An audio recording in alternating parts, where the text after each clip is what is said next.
So in today's video, we are going to look at a case where an individual has a lump sum of $100,000 that he wants to move into a whole life insurance policy with the goal of maximizing cash value. So his question specifically is, can I just give you that $100,000 lump sum and pay just a minimum premium thereafter of $10,000 per year? The question is, if he does that, or if this describes your situation, if you do this, start with a lump sum and then pay just the minimum, is that efficient? Or the specific question I would ask is, can it be more efficient? We will look at just that today, and we will have some fun doing so as well. So, if you went with this option, let's start with the plan, which is to pay a $100,000 lump sum, and then afterwards pay just the $10,000 per year, and we're starting out at age 40. So what this entails is funding $100,000 in the first year. We'll have a high upfront cash value, and then years 2 through 25, which will take him up until about age 65, pay just $10,000 per year. He has the option to add more than $10K, but he just wants to see paying the minimum premium after that lump sum. So is it efficient? Well, what would be required in a case like this is if I start out with $100K, my base premium, the minimum premium piece, is going to be right around $10,000. You'll see it a little bit lower in this example. The MEC limit I'll need, which is to ensure the policy does not become a MEC and then I have to deal with taxes, will be at least $100,000. And for a 40-year-old male, with the product we're looking at, the minimum death benefit needed is that oddball dollar figure of $2,050,000. So what we're doing here is setting up the policy to be able to handle a $100,000 lump sum. We're minimizing the premium, and that premium can be reduced more depending on the company and product we're looking at. But in this case, we're just going with a 10% minimum premium, which is often as low as we can push it with a lot of companies and products, the major mutuals that is. Death benefit at the minimum amount to be able to pay up to $100,000 per year, that $2 million and change. So let's take a look at this. So as we pull up the Excel sheet, what we've got here is an example that displays just that. Let's first look at the breakdown, which we had up, which is our detailed illustration. So it's always good to get a breakdown as to where your money's going with one of these products. So what we see here, 40-year-old male, preferred NT stands for non-tobacco. This is the second best health class. There is a health rating class above that, which would be preferred plus. So here, net premium or net after-tax outlay, these two columns show the same thing. We see $100K in the first year and then $10,000 per year thereafter, and we'll scroll down in a minute here. First thing I want to know, if this is me, is where is my money going? Because it can go toward one of two areas. So it can go toward the premium, which is my base premium, $9,000 and change, or it can go toward the PUA rider, which stands for paid up additions, which I'll see spelled out over here. Now, net death benefit, $2,050,000. And if you're in the boat where you're saying, I don't care about the death benefit, here's the importance of it. That death benefit prevents the policy from becoming a MEC, which will result in taxes on the gains if you access it. So what we want to do is solve for the minimum death benefit needed, which minimizes the costs and allows us to maximize the cash value. So we've got $2,050,000. But what I want to hit on here, small detail but important, is the base premium, which we minimized here, gets you a whole life death benefit of $460,000. If we stop there, your MEC limit would not be $100,000. It'd be closer to $20,000, a little bit less than that. But the MEC limit's $100,000. What we did, this target additional benefit, this is a term insurance rider that's attached, which allows you to add more money into the policy, i.e. PUAs. And it allows you to do so at a very, very low cost. So the cost of this term rider is less than $600 for the first year. It's a 1-year term rider, which will gradually decrease as the years pass. And then you will see that we'll chop it off altogether after the 7th year in this example. But I do want to highlight the fact that the true minimum commitment is the base premium plus the term rider. So that's less than $10K. What I did for this example was just round off to $10,000 per year as far as the minimum payment. It can be less than that if you only wanted to pay the base plus the term and then just the base once the term is gone altogether. But again, just for the sake of using rounded numbers, it's easier to follow. We made it $10K. Everything above the minimum premium and term rider is going into PUAs. So here's the payment schedule. If I look at the 10th year, I have paid in a total of $190,000 and I have $213,000. The break even is between year 6 and 7. For example, year 7, I see 163 and I've paid in 160.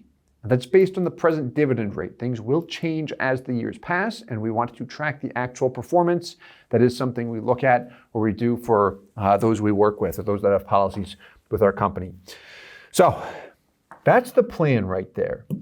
When we look at it on the Excel comparison sheet, we've got the exact same thing.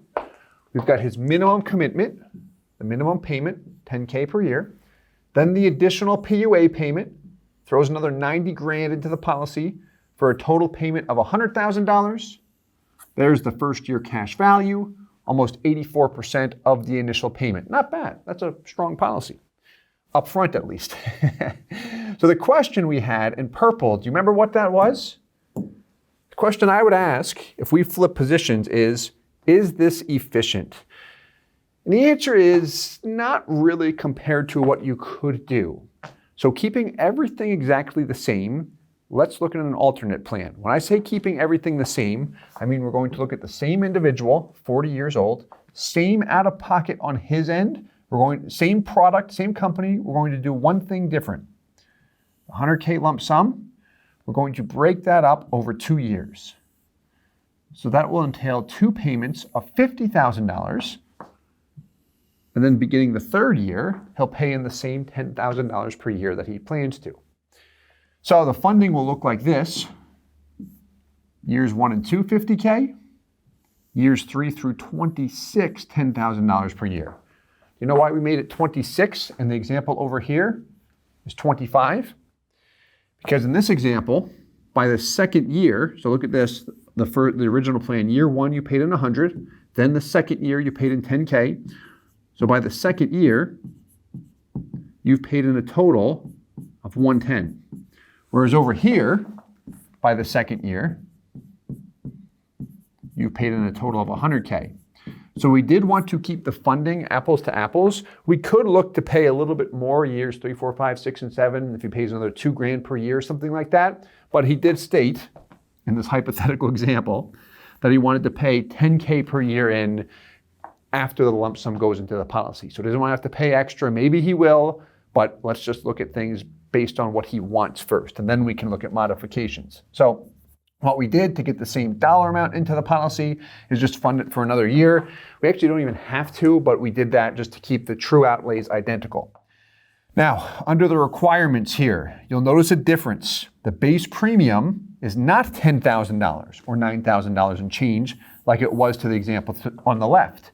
The base premium, $5,000, which is what? 10%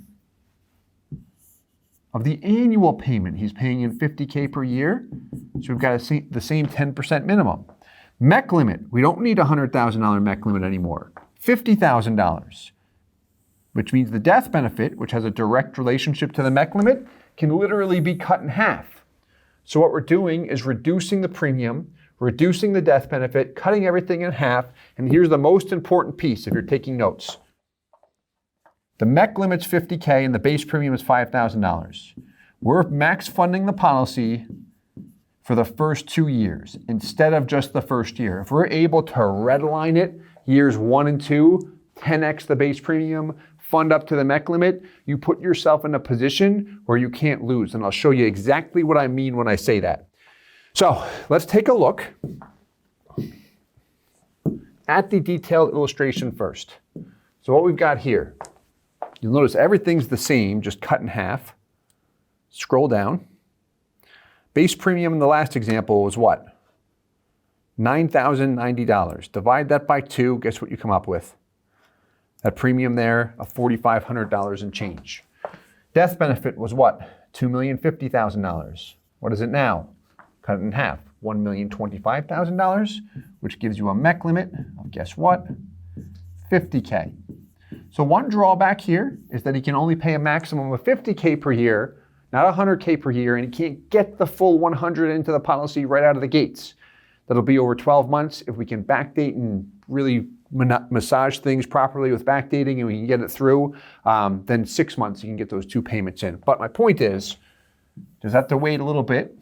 Not everybody likes that. However, there are benefits to it, depending on your situation, of course. There's the premium, there's the PUA, there's the term rider cost, just like the last policy. And there's $50K, oh, there we go, for 2 years, and then nothing thereafter. That's the wrong example, but that's okay. Let me go to this one. There we go. So here we go. Everything's the same here. Years 1 and 2, get a total of 100K in. And then 10K per year thereafter. We'll scroll down all the way to year 26. We can. What you're about to see on the Excel spreadsheet are these exact values, just everything simplified without the extra columns. So let's take a look at a side-by-side comparison here. Make it nice and easy on Excel, rather than flip back and forth between the illustrations. And here we go. So the first example on the left, we looked at this already. Minimum payment, $10,000. That's a combination of the base premium and term rider. Additional PUA, $90,000 for a total of $100K. There's the first year cash value. Break even, what's highlighted in yellow, between years 6 and 7. Death benefit drop after the first 7 years. We cut the term rider here while we continue to pay in the 10K per year. Then this guy split the 100K over the first 2 years and 10K thereafter. So first year, 5K minimum payment, combination of base premium plus term rider, a little bit into PUAs, then additional PUA 45 for a total of 50, total first year cash value. Paying another 50 in year 2. Second year cash value, you're at $91,000 and change. Compared to the example on the left, you're at 97 and change, but what's the difference? Well, here, you've paid in a total of $100,000, whereas over here, you've paid in 110. Yet there's only a $6,000 difference. So we see this one actually has a stronger internal rate of return. Break-even point.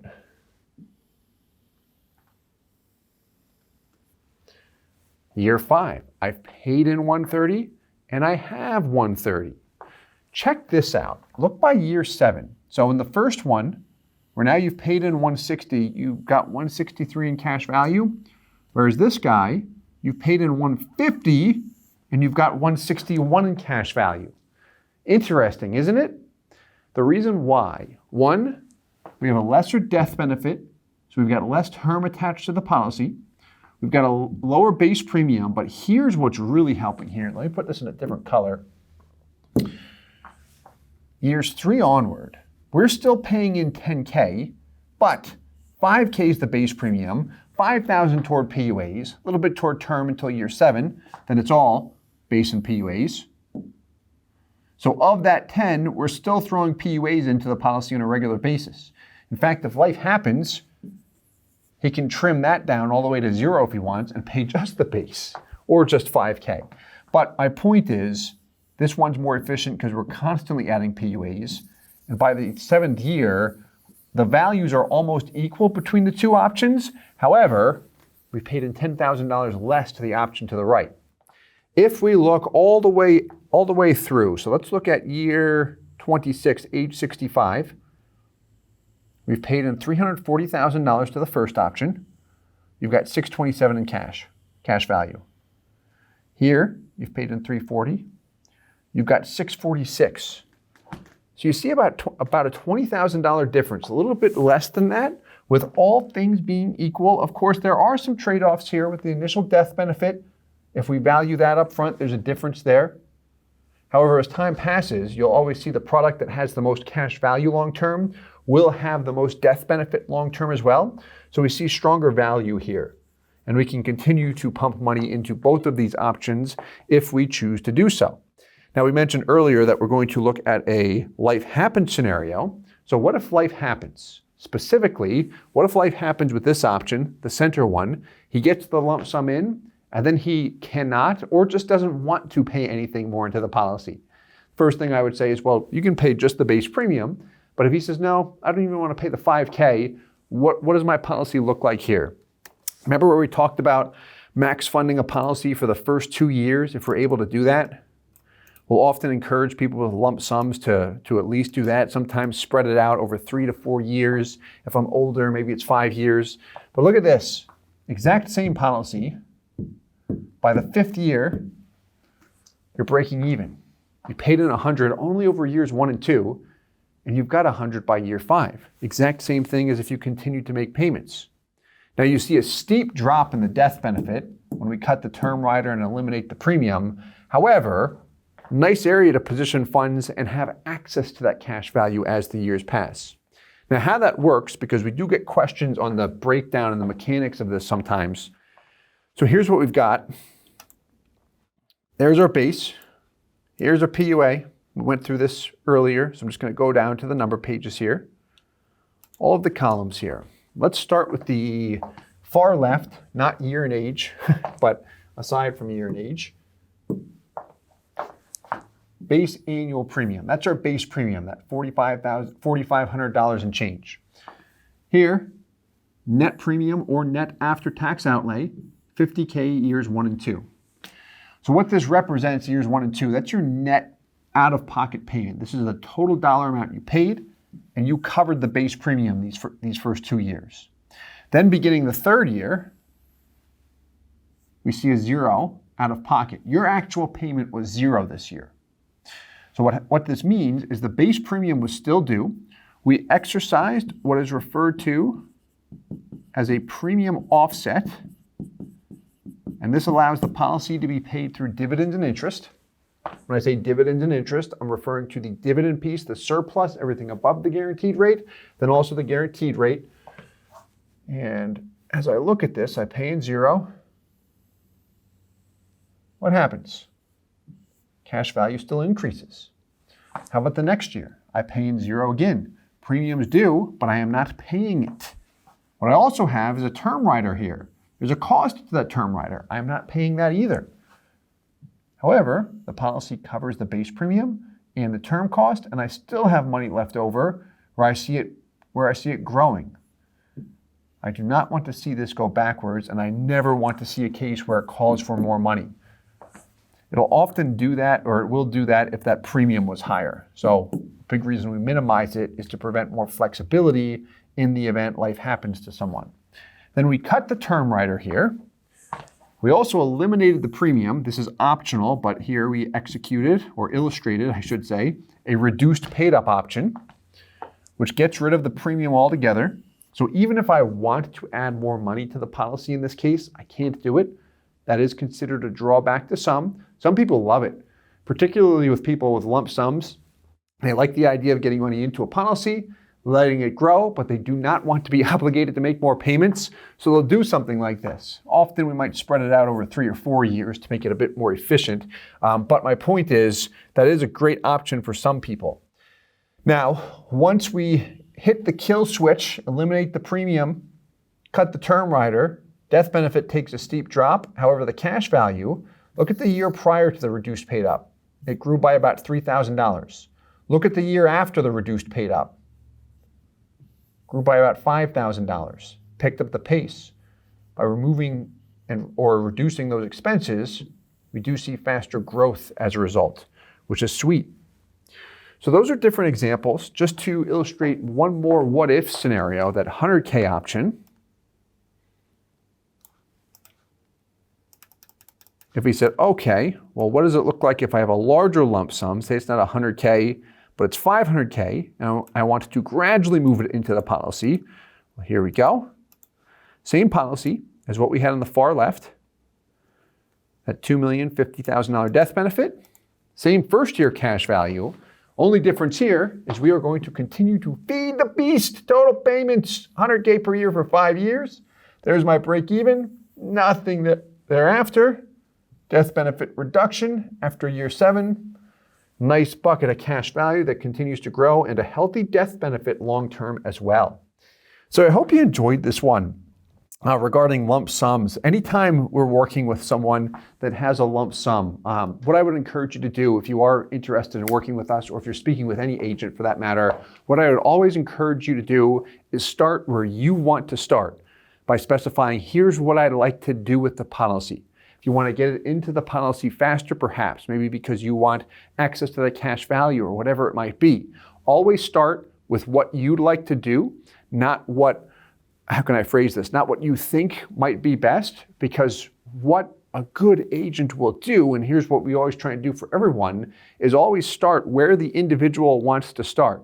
So, for example, if someone wants to see this, we'll show them this and then say, by the way, here's an alternate strategy with the same company and product that you might be interested in, as it does beef up the cash value further.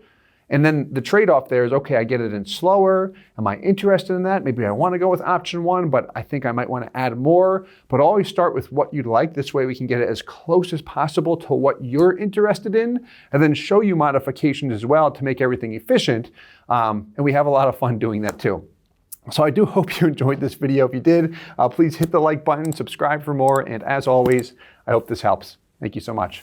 Hey guys, Steve Parisi here. If you enjoyed the content you just saw, please subscribe, like, and hit the notification bell for future videos. If you'd like more information or to see some custom policies for yourself, feel free to call or email our offices at the contact information below.